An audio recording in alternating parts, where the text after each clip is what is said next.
جس نے اللہ کو مقصود بنا کر محنت کی، اللہ اس کو حاصل ہو گیا، وہ دنیا میں بھی کامیاب ہے، آخرت میں بھی کامیاب ہے۔ جس نے بہت بڑی محنت کی، آخری چوٹی تک کی قربانی دی، لیکن اللہ مقصود نہیں تھا، اس لیے کافروں سے بھی پہلے اس کو عذاب لپیٹ میں لے لے گا۔ شہید کو بلایا جائے گا اور شہید سے کہا جائے گا کہ میں نے تجھے زندگی دی تھی، سب کچھ دیا تھا، تو نے اس میں کیا کارروائی کی؟ وہ شہید کہے گا کہ اے اللہ، تیرے لیے میں نے کوشش اور محنت کی، یہاں تک کہ میں نے اپنی جان تیرے لیے دے دی۔ اب اس شہید نے کتنوں کو، کافروں کو مار کر دین کو تقویت اس سے حاصل ہو گئی ہوگی۔ اگر اس نے دعوت تبلیغ کی شکل میں محنت کی، کتنوں کو اس کی دعوت سے ہدایت مل گئی ہوگی۔ کتنے دوزخ کے راستے پر پہنچ گئے تھے، ایک بالش ایک ذرا کی جگہ رہ گئی تھی، اس کی دعوت، اس کے بیان، اس کے جو ہے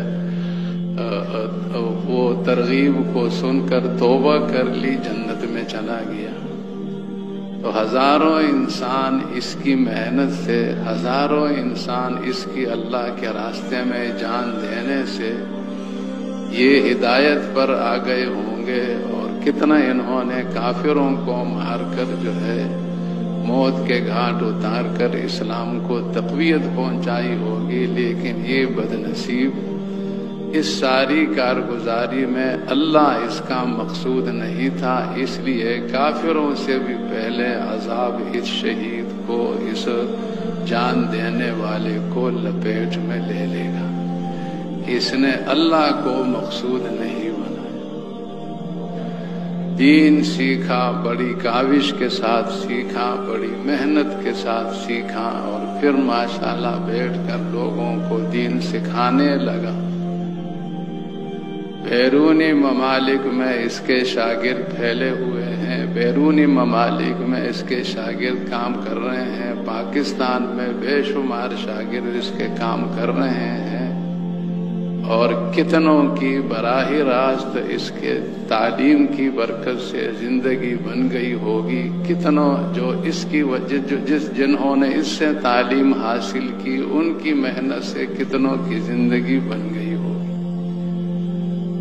لیکن یہ کم نصیب اپنی اس ساری کارروائی میں، سیکھنے میں، سکھانے میں، بیانات میں، ترغیب میں، واعظ نصیحت میں، اللہ کو اس نے مقصود نہیں بنایا تھا، غیر کو مقصود بنایا تھا۔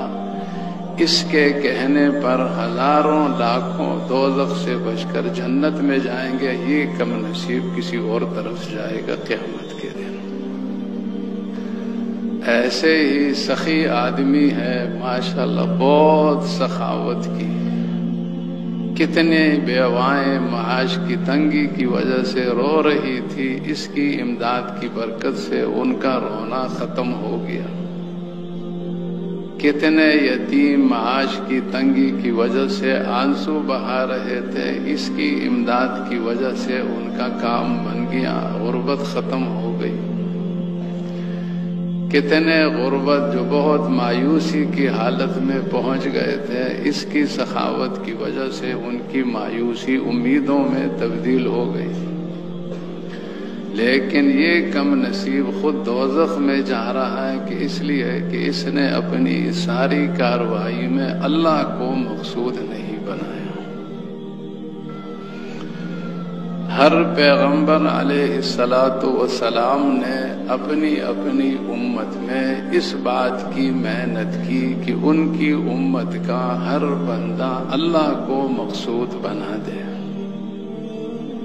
سب سے اخیر میں حضرت محمد مصطفیٰ صلی اللہ علیہ وسلم نے اپنی امت میں محنت فرمائی، اور اس محنت کا لب لباب خلاصہ یہ ہے کہ ہر امتی کا مقصود اللہ بن جائے۔